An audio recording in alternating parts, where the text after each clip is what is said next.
राम राम राम राम राम राम राम राम राम नारायण नारायण। संबंध अर्जुन के सगुण और निर्गुण उपासकों की श्रेष्ठता विषयक प्रश्न के उत्तर में भगवान निर्णय देते हैं।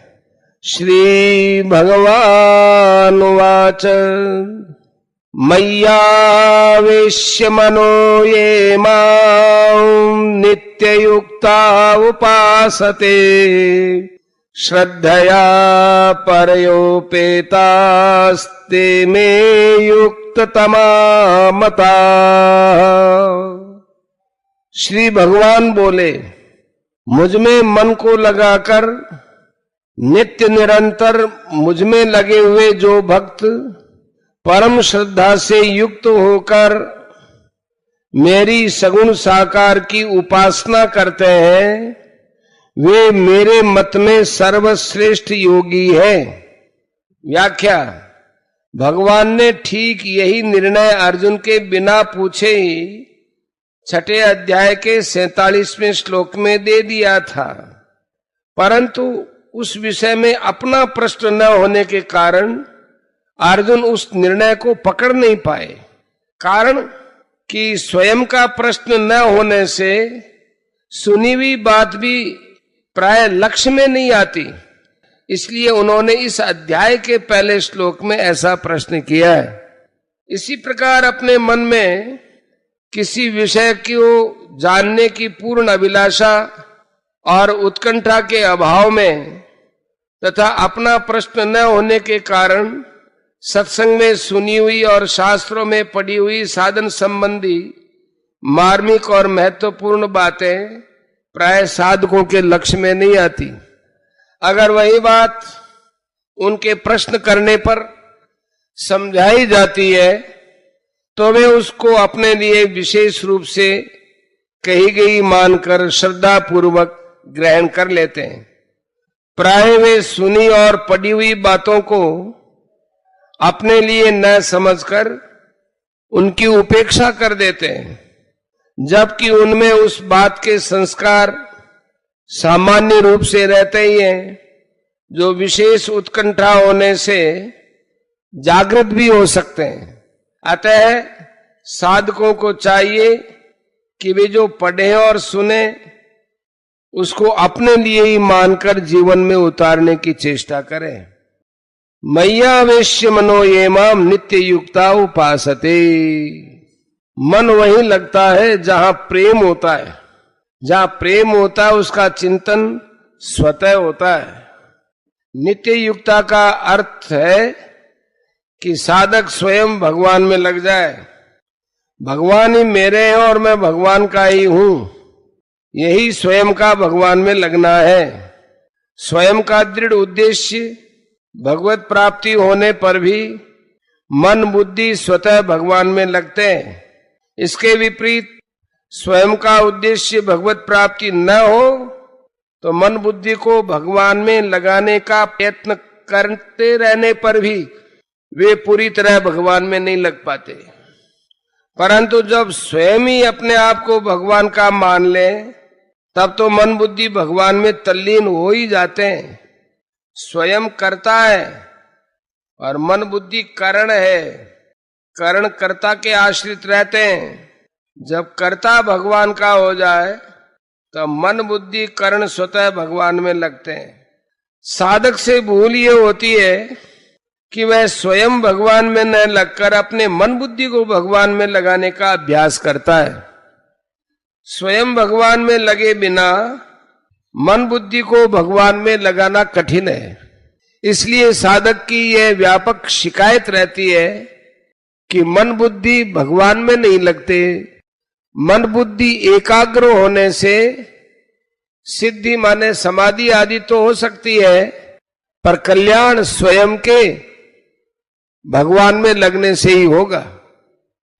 उपासना का तात्पर्य है स्वयं को भगवान के अर्पित करना कि मैं भगवान का ही हूं और भगवान ही मेरे हैं। स्वयं को भगवान के अर्पित करने से नाम जप, चिंतन, ध्यान, सेवा, पूजा आदि तथा शास्त्र विहित क्रिया मात्र स्वतः भगवान के लिए ही होते हैं। शरीर प्रकृति का और जीव परमात्मा का अंश है। प्रकृति के कार्य शरीर, इंद्रियां, मन, बुद्धि और अहम से तादात्म्य, ममता और कामना न करके केवल भगवान को ही अपना मानने वाला यह कह सकता है कि मैं भगवान का हूं, भगवान मेरे हैं। ऐसा कहने या मानने वाला भगवान से कोई नया संबंध नहीं जोड़ता। चेतन और नित्य होने के कारण जीव का भगवान से संबंध स्वतः सिद्ध है, किंतु उस नित्य सिद्ध वास्तविक संबंध को भूलकर जीव ने अपना संबंध प्रकृति एवं उसके कार्य शरीर से मान लिया, जो अवास्तविक है। अतः जब तक प्रकृति से माना हुआ संबंध है, तभी तक भगवान से अपना संबंध मानने की आवश्यकता है।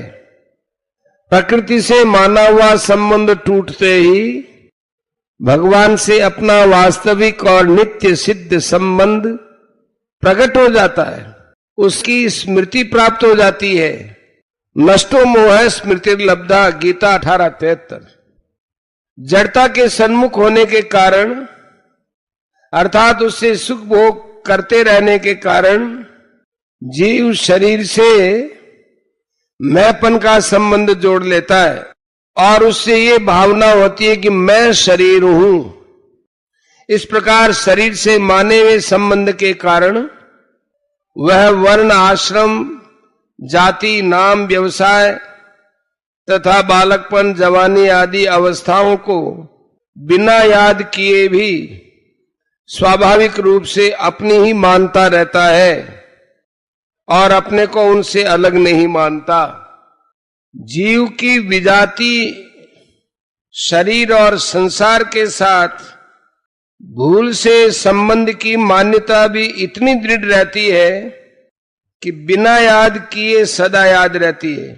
अगर वह अपने सजातीय नित्य चेतन परमात्मा के साथ अपने वास्तविक संबंध को पहचान ले तो किसी भी अवस्था में परमात्मा को नहीं भूल सकता। फिर उठते बैठते, खाते पीते, जागते सोते, हर समय प्रत्येक अवस्था में भगवान का स्मरण चिंतन स्वतः होने लगता है। जिस साधक का उद्देश्य सांसारिक भोगों का संग्रह और उनसे सुख लेना नहीं है, प्रत्युत एकमात्र परमात्मा को प्राप्त करना ही है, उसके द्वारा भगवान से अपने संबंध की पहचान आरंभ हो गई, ऐसा मान लेना चाहिए। इस संबंध की पूर्ण पहचान के बाद साधक में मन, बुद्धि, इंद्रियां, शरीर आदि के द्वारा सांसारिक भोग और उनका संग्रह करने की इच्छा बिल्कुल नहीं रहती। वास्तव में एकमात्र भगवान का होते हुए यह जीव जितने अंश में प्रकृति से सुख भोग प्राप्त करना चाहता है, उतने ही अंश में उसने इस भगवत संबंध को दृढ़ता पूर्वक नहीं पकड़ा है। उतने अंश में उसका प्रकृति के साथ ही संबंध है। इसलिए साधक को चाहिए कि वह प्रकृति से विमुख होकर अपने आप को केवल भगवान का ही माने, उन्हीं के सन्मुख हो जाए। श्रद्धया पर्योपेतास्ते में युक्त तमामता। साधक की श्रद्धा वही होगी जिसे वह श्रेष्ठ समझेगा। श्रद्धा होने पर अर्थात बुद्धि लगने पर वह अपने द्वारा निश्चित किए हुए सिद्धांत के अनुसार स्वाभाविक जीवन बनाएगा और अपने सिद्धांत से कभी विचलित भी नहीं होगा। जहां प्रेम होता है वहां मन लगता है, जहां श्रद्धा होती वहां बुद्धि लगती है। प्रेम में प्रेमास्पद के संग की इच्छा होती है, मुख्यता होती है, तथा श्रद्धा में आज्ञा पालन की मुख्यता रहती है।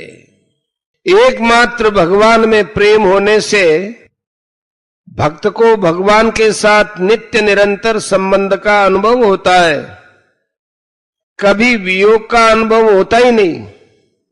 इसलिए भगवान के मत में ऐसे भक्त ही वास्तव में उत्तम योग वेत्ता है। यहां तेमे युक्त तमामता बहुवचनांत पद से जो बात कही गई है, यही बात छठे अध्याय के 47वें श्लोक में सहमे युक्त तमो मत एक वचनांत पद से कही जा चुकी है।